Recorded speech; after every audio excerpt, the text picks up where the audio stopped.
BRS party శ్రేణులకు విజ్ఞప్తి, దయచేసి క్రమశిక్షణతో ప్లీజ్. ఈనాటి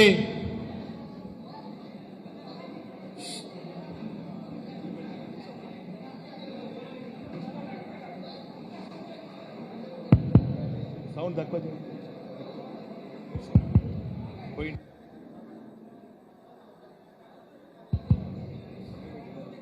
అన్నా, ఈనాటి ప్రెస్ మీట్ కార్యక్రమానికి విచ్చేసినటువంటి ఆత్మీయ electronic, print media, photographers, cameraman సోదరులకు, సోదరులకు అందరికీ కూడా పేరు పేరు హృదయపూర్వక నమస్కారాలు. ఈరోజు రాష్ట్ర వ్యాప్తంగా జరుగుతున్నటువంటి మున్సిపల్ ఎన్నికల ప్రచార కార్యక్రమం భాగంగా ఈరోజు మా ఆత్మీయ సోదరులు, తెలంగాణ ప్రజల ఆశాజ్యోతి బీఆర్ఎస్ పార్టీ వర్కింగ్ ప్రెసిడెంట్ గారు ఈ ప్రెస్ మీట్లో పాల్గొనబోతున్నారు. వారు మీ అందరిని ఉద్దేశించి మాట్లాడతారు. Thank you. పత్రికా మిత్రులందరికీ నమస్కారం. అందరూ దయచేసి సైలెంట్గా ఉండండి కొద్దిసేపు ప్లీజ్. వెనకాల ఉన్న మా తమ్ముళ్ళు ప్లీజ్ అట్లా కొద్దిగా ఫోన్లు కొద్దిసేపు సైలెంట్ పెట్టరు, డిస్టర్బ్ చేయరు ప్లీజ్. రాష్ట్రంలో గత 2 ఏళ్లుగా ఏదైతే పరిపాలన సాగుతున్నదో ఆ పరిపాలనలోని అరాచక, అవినీతి ఉదంతాలు ఒకటి కాదు ఎన్నెన్నో ఉన్నాయి.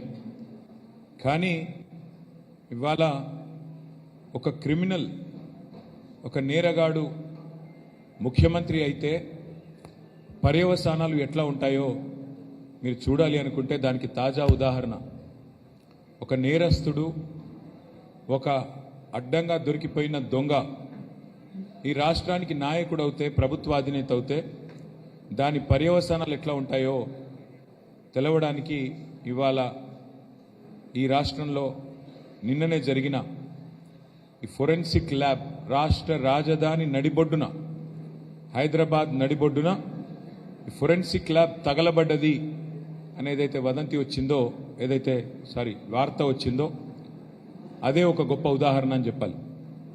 ఎందుకు అంటే ఇవాళ మనందరికీ కూడా తెలుసు, ఈ దేశంలోని ప్రతి ఒక్కరికి కూడా తెలుసు, ఈరోజు ముఖ్యమంత్రిగా, తెలంగాణ ముఖ్యమంత్రిగా ఉన్న రేవంత్ రెడ్డి 2015వ సంవత్సరంలో ఆనాడు 50 లక్షల రూపాయల బ్యాగుతో ఒక ఎమ్మెల్యేని కొనుగోలు చేసే ప్రయత్నంలో కెమెరాల ముందు బాహాటంగా దొరికిన విషయం, అన్ని ఆధారాలతో సహా పట్టుబడ్డ విషయం ఇది 2015లోనే, అంటే 11 ఏళ్ల కిందటనే జరిగిన విషయం అందరికీ తెలిసిందే. కానీ దురదృష్టవశాత్తు ఏనాడు జై తెలంగాణ అని వ్యక్తి, ఏనాడు ఉద్యమంలో పాల్గొనని వ్యక్తి, ఏనాడు కూడా ప్రజలకు నయా పైసా మేలు చేయని వ్యక్తి అనుకోకుండా లక్కీ డ్రాలో కొట్టినట్టు మరి ఢిల్లీకి మూటలు అప్పజెప్పి మొత్తానికి ముఖ్యమంత్రి పీఠాన్ని దక్కించుకున్నారు. దక్కించుకున్న తర్వాత ఈరోజు ఈ రాష్ట్రంలో పోలీస్ వ్యవస్థని తన ప్రైవేటు సైన్యంలాగా, ప్రైవేటు ఆర్మీలాగా ఎట్లా వాడుతున్నాడో ఈ ముఖ్యమంత్రి మనందరం కూడా చూస్తూ ఉన్నాం. భూముల సెటిల్మెంట్లు ఇవాళ హైదరాబాద్లో కానీ, ఇంకా ముఖ్యమైన విలువైన భూములున్న రంగారెడ్డి ప్రాంతంలో కానీ భూముల సెటిల్మెంట్లు డైరెక్ట్గా అధికార పార్టీకి నాయకుడిగా ఉన్న ముఖ్యమంత్రి గారి సోదరులు, బావమరుదులు పోలీసుని ప్రైవేట్ ఆర్మీలాగా పెట్టుకొని వాళ్ళు ఇప్పటికే అరాచకం చేస్తున్న విషయం లోకం కోడై కూస్తున్నది. అట్లాగే వరంగల్ జిల్లా మంత్రి కొండా సురేఖ, ఆమె స్ట్రైట్గా డెక్కన్ సిమెంట్స్ అనే కంపెనీకి సంబంధించిన ఒక డైరెక్టర్, వాళ్ళదేదో అటవీ శాఖకు సంబంధించిన అంశం ఉంటే సీదా తన ఓఎస్డీ ద్వారా పిలిపించి ముఖ్యమంత్రి అనుయాయుడు, అనుచరుడు, ప్రధాన అనుచరుడు, ముఖ్యమంత్రికి నీడలాగా తిరిగే రోహిన్ రెడ్డి అనే వ్యక్తికి అప్పజెప్పి ఇద్దరు కలిసి, మంత్రి, ముఖ్యమంత్రి ఇద్దరి అనుయాయులు కలిసి తుపాకీ పెట్టి, తలకు తుపాకీ పెట్టి ఒక పారిశ్రామికవేత్తను 300 కోట్ల రూపాయల కోసం ఎట్లా బెదిరించారో, ఎట్లా పోలీసోళ్ళు ఆ కేసులో కూడా సల్లబడిపోయినారో, నిన్న మొన్నటిదాకా ఖాకీ బుక్ అని పెద్ద పెద్ద డైలాగులు కొట్టిన వాళ్ళందరూ ఎట్లా చల్లబడ్డారో కూడా మన కళ్ళ ముందు మనమే చూసినాం. ట్యాపింగ్ అని ఇవాళ ఎక్కడికెళ్ళి ఎక్కడ మొదలైందంటే కేసీఆర్ గారు ఫోన్ ట్యాపింగ్ చేసిండ్రు అన్న కాడ మొదలైంది. ఇవాళ ఆఖరికి ఎక్కడికి వచ్చిందంటే సోషల్ మీడియాలో పనిచేసే కొంతమంది మా పార్టీ పిల్లలు వాళ్ళని పిలిచి విచారణ పేరిట 10 గంటలు వేధిస్తూ ఉన్నారు. మీ పార్టీ హ్యాండిల్ ఎవరు చూస్తారు, మీ పార్టీ అకౌంట్లు ఎవరు చూస్తారు, ఎట్లా చేస్తారు అంటే కొండందవి ఎలుకని పట్టినట్టు కూడా లేదు. అట్లాంటి పరిస్థితి వాళ్ళ రాష్ట్రంలో ఉంది. కానీ ఇవన్నీ ఒక ఎత్తు అయితే ఈరోజు రాష్ట్రంలో నిన్న ఫోరెన్సిక్ ల్యాబ్ ఏదైతే తగలబడ్డది అని వార్త వచ్చిందో ఇవాళ రాష్ట్రంలోని ప్రతి ఒక్కరు అనుకుంటా ఉన్నారు ఖచ్చితంగా ఆ రోజు ఓటుకు నోటు దొంగతనంలో తాను అడ్డంగా దొరికిపోయిన కేసు ఏదైతే ఉందో ఆ కేసులోని ఆధారాలన్నీ భద్రపరచబడ్డ ఫోరెన్సిక్ ల్యాబొరేటరీని రేవంత్ రెడ్డే తగలబెట్టించిండు అని రాష్ట్రంలోని ప్రతి ఒక్కరూ ఇవాళ భావిస్తా ఉన్నారు. ఎందుకంటే ఒక నేరస్తుడే ఇవాళ ముఖ్యమంత్రి అయినాడు. మరి ఆ నేరస్తుడు సహజంగా ఆయననే హోంమంత్రి. ఆ హోంమంత్రి కిందనే ఉండేది పోలీసు వాళ్ళు. ఈ ఫోరెన్సిక్ ల్యాబ్ ఇవన్నీ కూడా ఆయన కిందకే వస్తాయి. అందుకే ఏం చేసిండు, మరి తానే స్వయంగా కుట్రబన్ని మనందరం మున్సిపల్ ఎన్నికల్లో బిజీగా ఉన్నప్పుడు మరి అక్కడ ఇవాళ ఈ కుట్రకు పాల్పడి మొత్తానికి ఆధారాలన్నీ లేకుండా శాశ్వతంగా ఈ కేసులోంచి బయటపడేందుకు ఒక పన్నాగం పనినట్టుగా మేమందరం కూడా అనుమానిస్తా ఉన్నాం. నిన్న జరిగింది ప్రమాదం కాదు, నిన్న జరిగింది అగ్ని ప్రమాదం కానే కాదు, అనుకోకుండా జరిగింది అంతకంటే కాదు, ప్రకృతి వైపరీత్యం కాదు. ఆ మధ్యకాలంలో అల్లు అర్జున్ గారిది ఒక సినిమా వచ్చింది జులై అని. ఆ సినిమాలో బ్రహ్మానందం గారు ఉంటారు. ఆయన దొంగ పాత్ర అందులో. ఆయనకు ఒక డైలాగ్ ఉంటుంది, ఏమంటే బ్రహ్మానందం గారు అలా దొంగతనం చేస్తాడు కానీ 10 నిమిషాలనే దొరికిపోతాడు. రేవంత్ రెడ్డి కూడా అంతే, ఈయన కూడా దొంగనే కానీ 10 నిమిషాల్లో దొరికిపోతాడు. ఎట్లా అంటే నేను అడుగుతా ఉన్నా, ఏమైనా ఇట్లాంటి పని చేస్తే కూడా ఆలోచన చేయాలి కదా. అగ్ని ప్రమాదాలు ఎప్పుడు జరుగుతాయండి రాష్ట్రాల్లో కానీ దేశంలో కానీ? ఎండాకాలంలో జరుగుతాయి. చలికాలంలో ఎక్కడైనా అగ్ని ప్రమాదాలు జరుగుతాయా?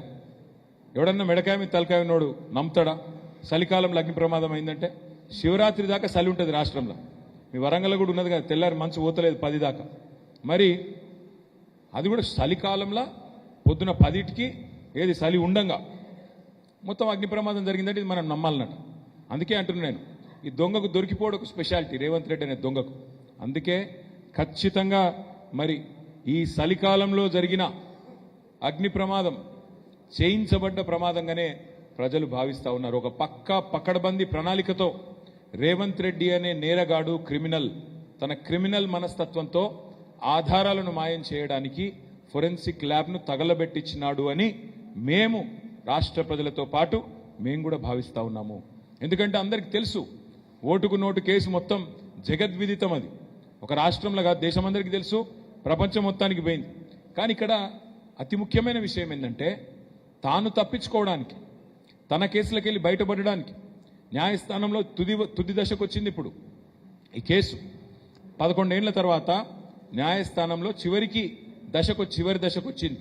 ఆ చివరి దశలో ఆధారాలు మాయం చేయడానికి ఈ నేరగాడు పన్నిన కుట్ర ఇది. కానీ ఆ కుట్రలో దురదృష్టవశాత్తు ఏం జరిగింది అంటే నేరాల విచారణలో చాలా కీలకమైన విభాగం ఈ ఫోరెన్సిక్ విభాగం. హోంశాఖ కిందనే ఉంటుంది. కానీ వాళ్ళు ఏం జరిగింది, పట్టపగలే అక్కడ ఉన్న ఇతర 100,000 కేసుల ఆధారాలు కూడా ఆహుతైపోయినాయి. అందులో ఎంతోమంది క్రిమినల్స్ ఉంటారు, మర్డరర్లు ఉంటారు, రేపిస్టులు ఉంటారు, ఎన్నో రకాల కేసులు ఉంటాయి. ఆ కేసులకు సంబంధించిన ఆధారాలన్నీ ఈ క్రిమినల్ వల్ల ఆ క్రిమినల్స్ కూడా తప్పించుకొని అలా సమాజంలో తిరిగే ఒక పరిస్థితి వచ్చింది.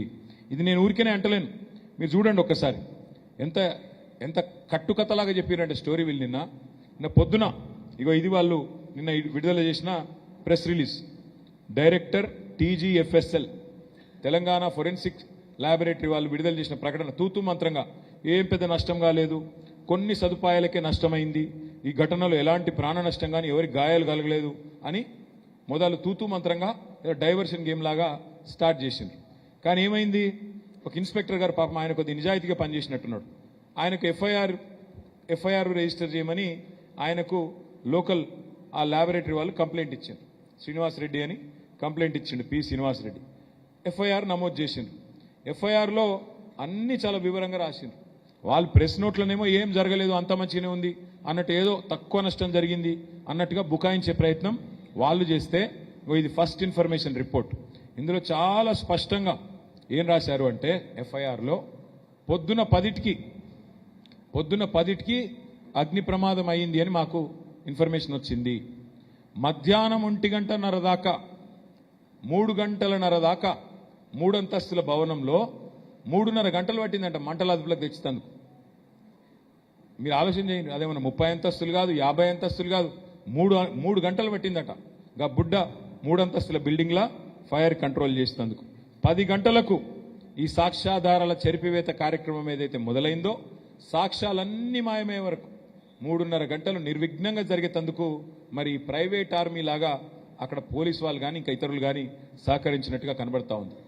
3 అంతస్తుల బిల్డింగ్లా ఫైర్ ఆపేందుకు 3:30 గంటలు పడుతుందంటే ఇంత ఎఫెక్టివ్ ఫైర్ డిపార్ట్మెంట్ ఉంది మనకి, వాళ్ళకి 3:30 గంటలు పట్టిందంటే ఎవరైనా నమ్ముతారా? దీనిలో పెద్దవాళ్ళ పాత్ర లేదు అంటే ఎవరైనా నమ్ముతారా? అంటే కేవలం ఇంకా విచిత్రం ఏంటంటే ఇక్కడ మొదటి అంతస్తులో ఫైర్ ఆపడానికే 3 గంటలు పట్టిందంట, మిగతా అంతా కలిపి అర్ధ గంటనట. ఆ మొదటి అంతస్తులోనే అసలు కీలకం ఉంది. ఈ రాష్ట్రంలో శాంతి భద్రతలకు సంబంధించి పెద్ద పెద్ద నేరగాళ్లకు సంబంధించిన ముఖ్యమైన కేసులకు సంబంధించి అతి ముఖ్యమైన ఇన్ఫర్మేషన్ అంతా స్టోర్ చేసేది ఈ ఫోరెన్సిక్ ల్యాబొరేటరీ. అక్కడ డ్యూటీలో ఎవరు లేరట. ఇది జరిగినప్పుడు ఇంత విచిత్రం చూడండి, 24 గంటలు డ్యూటీలో ఉండాల్సిన చోట ఉదయం 10 గంటలకు డ్యూటీలో ఎవరు లేరట. ఎవరూ లేకపోవడం వల్ల అనుకోకుండా ఎవరు అటెండర్ చెప్తే వీళ్ళకి తెలిసిందట. ఇవన్నీ కూడా చాలా చతురతను, చాలా అతి తెలివితేటలను, ఫేక్ న్యూస్ను నడిపి మీడియాను మేనేజ్ చేసి తిమ్మిని బమ్మిని చేసే ప్రయత్నంలో ఒక భాగంగానే మేము కనబడతా ఉన్నాం. అందుకే మొదలేమన్నారు, ఏం కాలేదు, అక్కడ ఏం నష్టం జరగలేదు అని ఒక తుపేల్ ప్రెస్ నోట్ రిలీజ్ చేసినారు. ఆ తర్వాత ఇగో ఇది ప్రెస్ నోట్, అందులో ఏం లేదని. తర్వాత ఎఫ్ఐఆర్ వచ్చింది బయటికి. ఎఫ్ఐఆర్లో పాపం మా పోలీస్ ఆయన నిజాయితీగా పనిచేసినట్టున్నాడు. ఆయన రాసిండు క్లియర్గా ఏమి జరగలేదు అనేది తప్పు. అక్కడ ఏమేమి పోయినాయి అంటే కంప్యూటర్ ఫోరెన్సిక్ ల్యాబొరేటరీతో పాటు ప్రాపర్టీ రూమ్ తగలబడ్డది, కేస్ వెరిఫికేషన్ ఛాంబర్ మొత్తం పోయింది, అనాలిసిస్ ఛాంబర్ మొత్తం పోయింది, చివరికి సర్వర్ రూమ్ అంటే కంప్యూటర్లో నిక్షిప్తమయ్యే సమాచారం ఏ సర్వర్లు అయితే ఉంటుందో ఆ సర్వర్ రూమ్ మొత్తం కాలిపోయింది. ఒకటి కాదు, property room, case verification chamber, analysis chamber, చివరికి సర్వర్ రూమ్ అన్ని పూర్తిగా కాలిపోయినాయని చెప్పి నేను చెప్పడం లేదు, ఎఫ్ఐఆర్ చెప్తా ఉన్నది.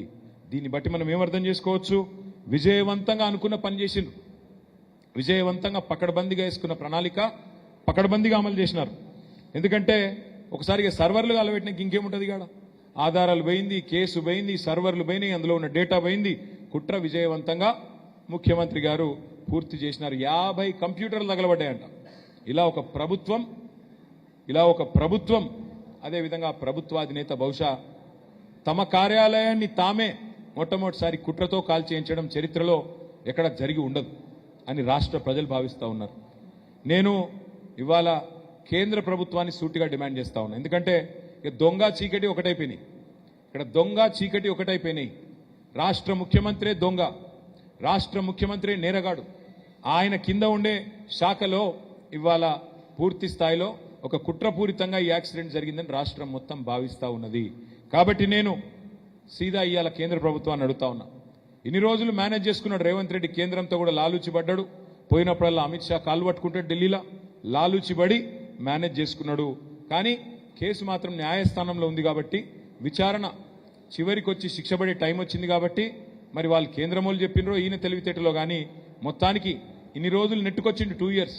కానీ విచారణ చివరి దశకు వచ్చిన తర్వాత సాక్ష్యాధారాలను మాయం చేసే ఒక డెడ్లీ కుట్ర ఏదైతే ఈ రాష్ట్ర ముఖ్యమంత్రి చేసిండో దీనిలో నిగ్గు తేల్చాలి అని కేంద్ర ప్రభుత్వాన్ని నేను డిమాండ్ చేస్తా ఉన్నా. ఇది చిన్న చితకా విషయం కాదు, చిన్న చిల్లర విషయం కాదు ఇది. అందుకే నేను అంటా ఉన్నా, కేంద్రం వెంటనే స్పందించాలి. మీరు ఖచ్చితంగా ఒక రిటైర్డ్ జడ్జి గారిని అపాయింట్ చేసి ఈ కేసులో నిజం నిగ్గు తేల్చాలని చెప్పి మేము డిమాండ్ చేస్తా ఉన్నాం. ఇవాళ ఇందాక పోలీస్ అధికారులు చెప్పింది కూడా విన్నాను. చాలా కేసులలో ఆధారాలు పోయినాయి. దాదాపు గత 8-10 సంవత్సరాల ఆధారాలు కూడా పోయినట్టుగా, చాలా విలువైన సమాచారం పోయినట్టుగా పోలీసు ఉన్నతాధికారులు కూడా చెప్తా ఉంటే నేను విన్నాను. అందుకే నేను బలంగా నమ్ముతా ఉన్నా ఇది కుట్రపూరితంగా జరిగింది, ఇది ప్రమాదం కాదు అని. అందుకే మరి ఈ వివరాలు బయటికి రాకుండా కుట్రపూరితంగా ముఖ్యమంత్రి స్వయంగా ఈ రాష్ట్ర అధినేతనే స్వయంగా కుట్ర పన్నిండని చెప్పి మేము భావిస్తున్నాం. కాబట్టి రాష్ట్రంలో ఉన్న వేల కేసులకు సంబంధించిన ఆధారాలు ఇవాళ బుగ్గి చేసిండ్రు. కాబట్టి ఒక రిటైర్డ్ జడ్జి గారిని వేసి అందులో కీలకమైన ఫోరెన్సిక్ విభాగానికి సంబంధించిన నిపుణులు, పోలీసు ఉన్నతాధికారులు, కేంద్ర సర్వీసెస్ వాళ్ళని వెంటనే వేయాలని చెప్పి మేము డిమాండ్ చేస్తా ఉన్నాం. ఎందుకంటే ఒక్క నేరగాడు తప్పించుకోవడం కాదు, ఇవాళ ఈయన చేసిన పని వల్ల వేలాది మంది నేరగాళ్ళు, రేపిస్టులు, దుర్మార్గులు వారి కేసుల్లో మరి శిక్ష పడే అవకాశం లేకుండా పోయింది. నేను స్పష్టంగా ఈ రాష్ట్ర డీజీపీని కూడా అడుగుతా ఉన్నా, మీరు మాకు చూపెట్టండి ఆ ప్లేస్, మేము వస్తాం, ఒక లెజిస్లేటర్స్ బృందం వస్తాం, మేము కూడా కొంతమంది సైంటిస్టులను తీసుకొని వస్తాం. మీరు దాచేదేమీ లేకపోతే మమ్మల్ని రానియండి, మేము కూడా సైంటిస్టులను తీసుకొని వచ్చి చూస్తాం. నిజంగానే షార్ట్ సర్క్యూట్ జరిగిందా, అక్కడ అగ్ని ప్రమాదం జరిగిందా, నిజం నీకు తేలాల్సిందే. వేరే వాళ్ళని ఎందుకు అలవ్ చేయట్లేదు మీరు?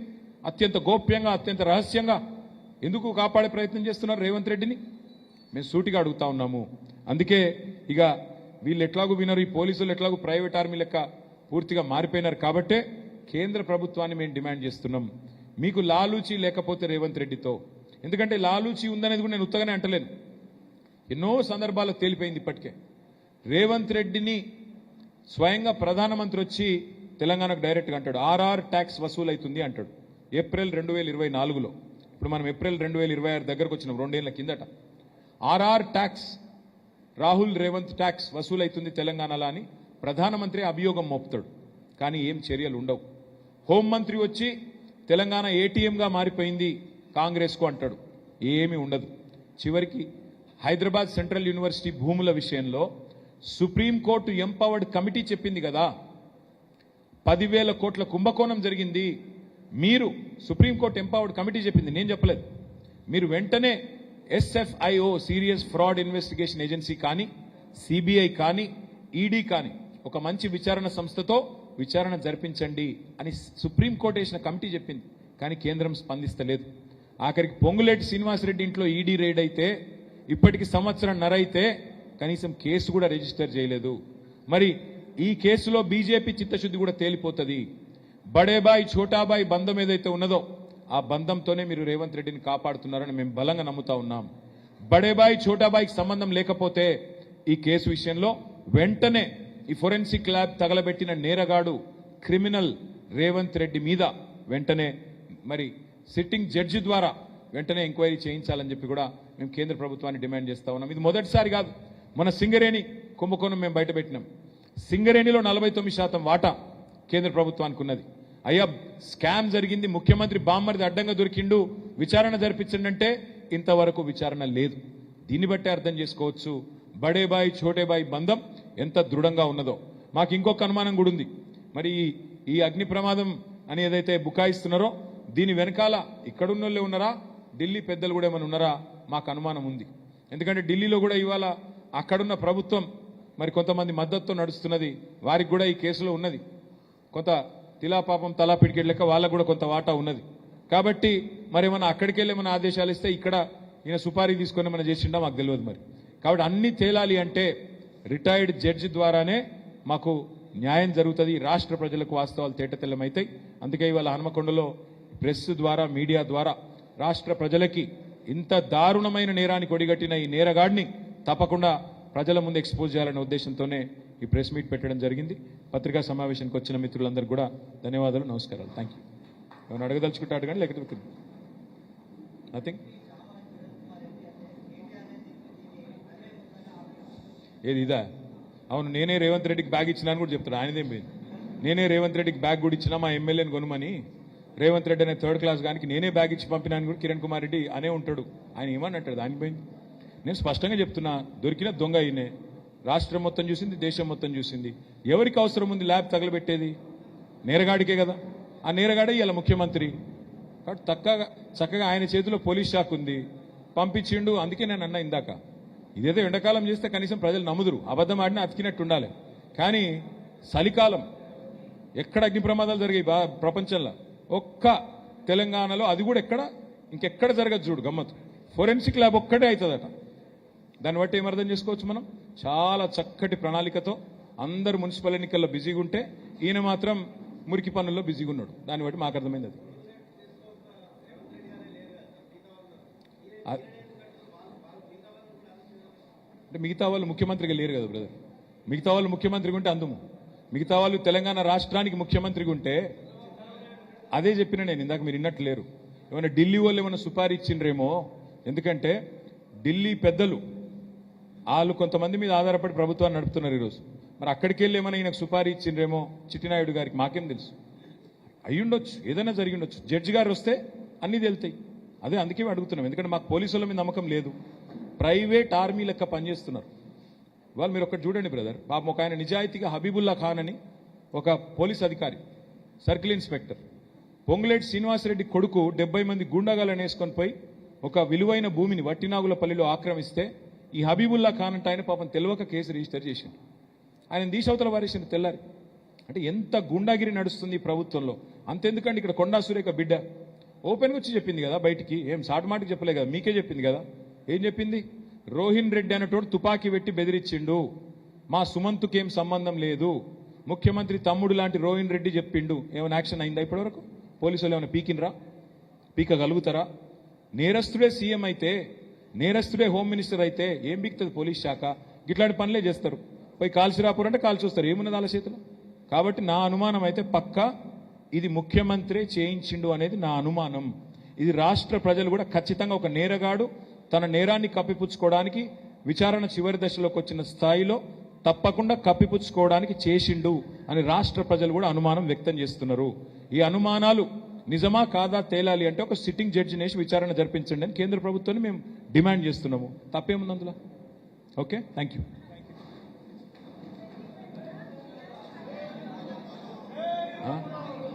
ఒక్క నిమిషం. మీరు విలేకరా? చెప్పండి.